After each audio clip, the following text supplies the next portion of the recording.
Hello dear students, myself Neha Jain. Welcome to the next topic, and today we will discuss strain improvement. In the previous lecture, we have discussed about strain isolation, the various methods by which we can isolate the strain which we require to produce the product of our interest. जब हम strain isolation की बात करते हैं तो उसमें जो strain naturally, जो बैक्टीरिया नेचुरली अकर कर रहा है, हम उसको वहाँ से आइसोलेट करते हैं, सेपरेट करते हैं. But it is not necessary कि वो जो स्ट्रेन है वो हमें प्रोडक्ट एक अच्छे अमाउंट में ही प्रोड्यूस करेगा. जनरली जो नेचुरली अकरिंग माइक्रोब्स होते हैं वो जो प्रोडक्ट प्रोड्यूस करते हैं that is in small quantity.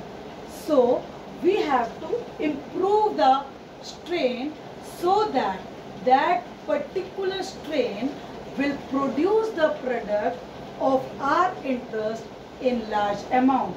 So we can say that it ensures, that means strain improvement ensures that the isolated strain produces molecules means product, molecules in sufficient quantities to be economically viable. And what we mean here by the economically viable, when we have to produce a product in industry, वहाँ पर बहुत सारे steps होते हैं.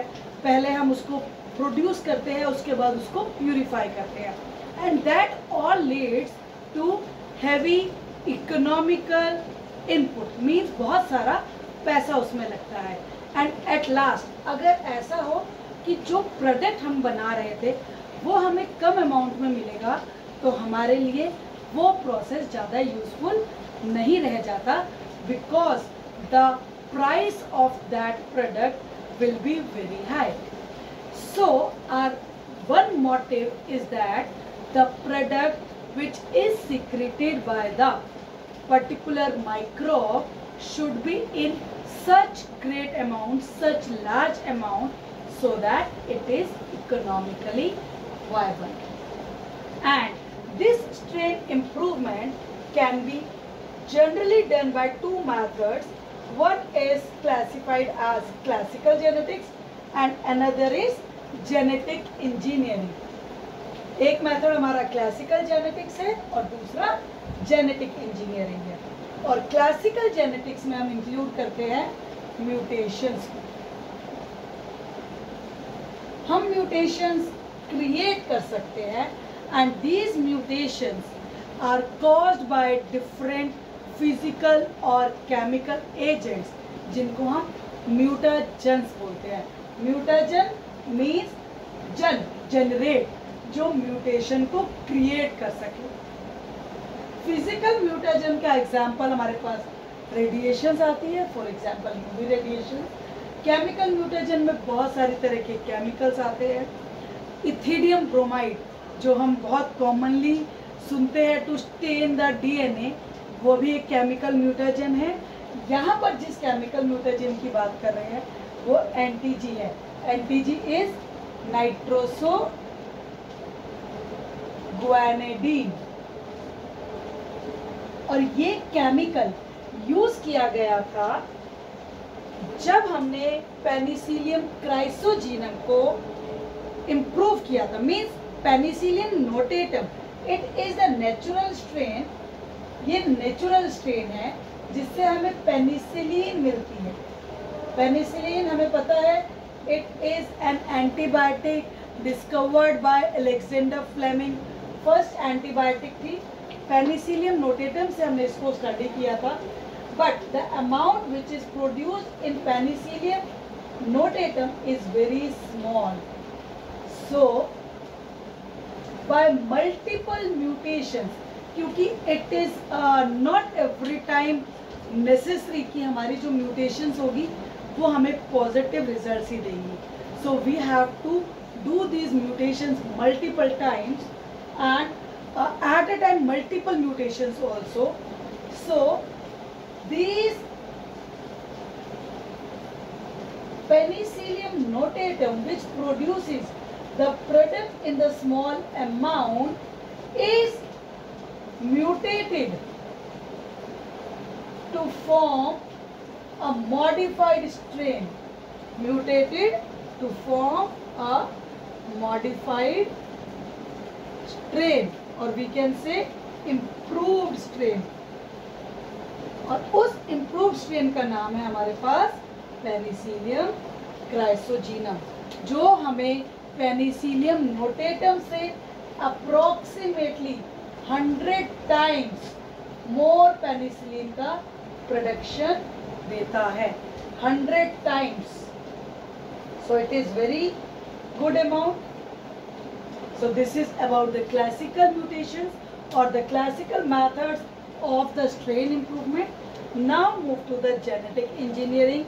Genetic engineering, as the name implies, यहाँ पर कुछ genes का insertion या deletion की बात करते हैं.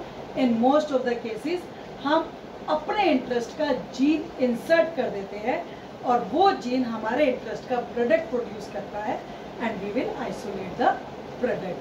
So for the genetic engineering we have to produce a recombinant strains. recombinant बनाएंगे.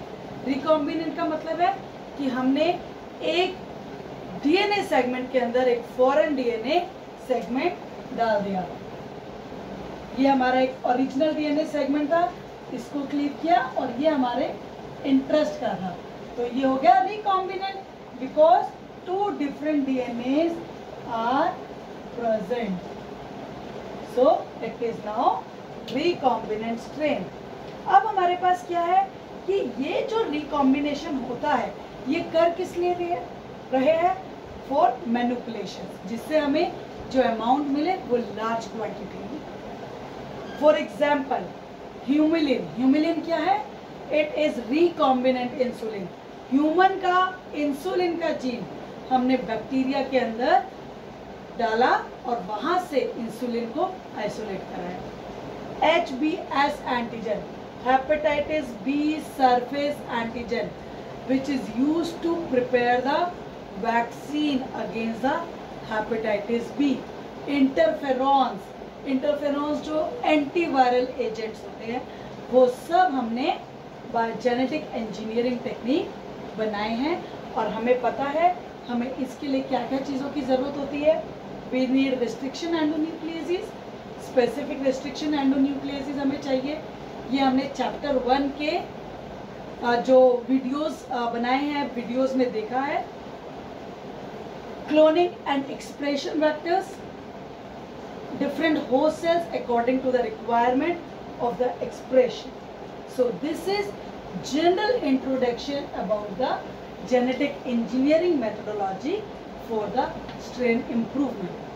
But dealing with this genetic engineering, we also face few problems, and one problem is the proper expression of the protein.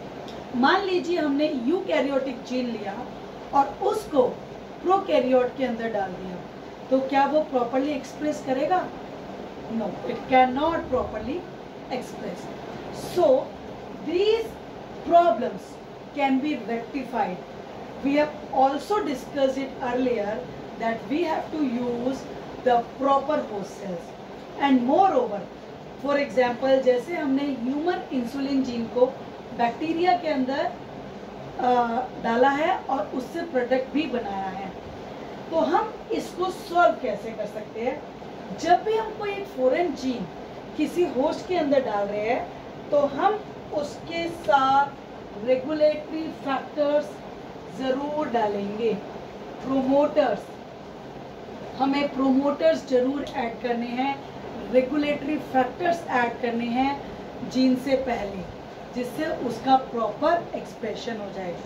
इसके अलावा एक और important feature होता है, eukaryotic jeans के अंदर introns present होते हैं which are absent in the prokaryotes, and the machinery for removal of the introns is also absent in the prokaryotes.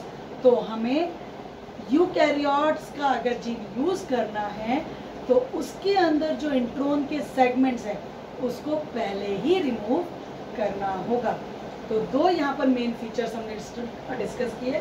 पहला कि जो भी हमारा फॉरेन जीन होगा उसको हमें रेगुलेटरी कंट्रोल के अंडर रखना है, and second is non coding region को हमें एक्साइज करना है, रिमूव करना है। And for expression, for having the high product we should use the expression vectors because it have the plasmid in the high copy number. तो ये हमें जो प्रोडक्ट देता है वो ज़्यादा अमाउंट में देता है, इसीलिए हम generally for expression of product in large amount uses expression vectors. Another problem arises is that of the inclusion bodies। और ये inclusion bodies क्या होती है? These inclusion bodies are formed when the protein is not properly folded। देखिए, जब proper folding नहीं होती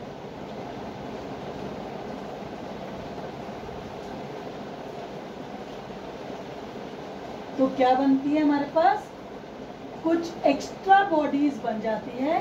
protein ही होते हैं, प्रोटीनेशियस स्ट्रक्चर्स होते हैं, but they are not useful for us, and these not properly folded proteins are termed as the inclusion bodies, and these inclusion bodies create problem in downstream processing। Downstream processing क्या होता है?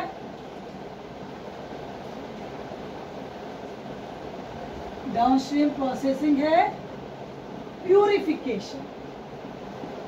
Product बन गया, product बनने के बाद जो purify करने के स्टेप्स होते हैं उनको हम डाउनस्ट्रीम प्रोसेसिंग के अंडर रखते हैं।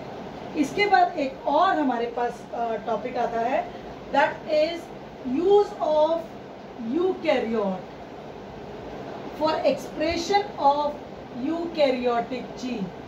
अगर हमें यूकैरियोटिक जीन को एक्सप्रेस करना है तो हम यूकैरियोट्स यूज करते हैं, and as we have already studied the most commonly used eukaryote is baker's yeast, Saccharomyces सेरेविसाई।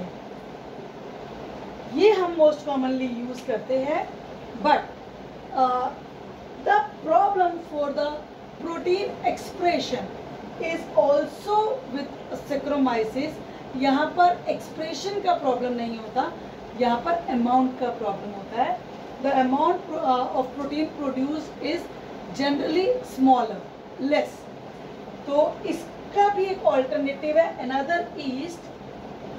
Saccharomyces हम इसलिए यूज करते हैं, बेस्ट स्टडीड है, एक्सटेंसिवली जेनेटिक मेकअप हमें सब पता है, इसके अलावा इजी टू ग्रो है, और इससे एक और पिशिया पेस्टोरिस, ये एक और ईस्ट है जो हम यूज करते हैं instead of Saccharomyces, and this Pichia pastoris solves the problem of inducible promoters, as it have inducible promoters। inducible promoters का क्या मतलब है? जो जीन को इंड्यूस कर देता है फॉर प्रोड्यूसिंग द प्रोडक्ट। इसके अलावा इसके पास capable of good post transcriptional machinery.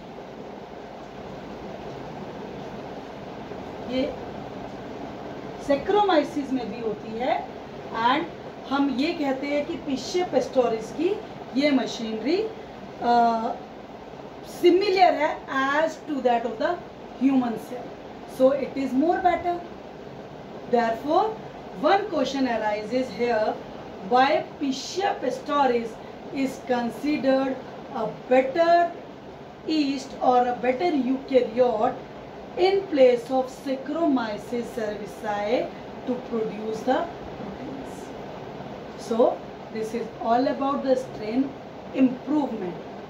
But ये जो हमने अभी तक स्ट्रेन इम्प्रूवमेंट डिस्कस किया है, ये उन ऑर्गेनिजम्स की बात हम कर रहे हैं जिनको हम लैब्स में कल्चर कर सकते हैं. हमारे पास कुछ ऑर्गेनिजम्स ऐसे भी हैं जिनको हम लैब में कल्चर नहीं कर सकते, they are very hard to grow. तो उसके लिए हमारे पास एक नया टर्म है, एक नई स्टडी है जिसको हम बोलते हैं metagenomics, and this metagenomics is our next topic. We will discuss it in our next video.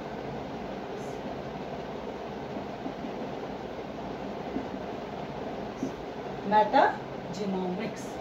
So thank you for today. Keep progressing.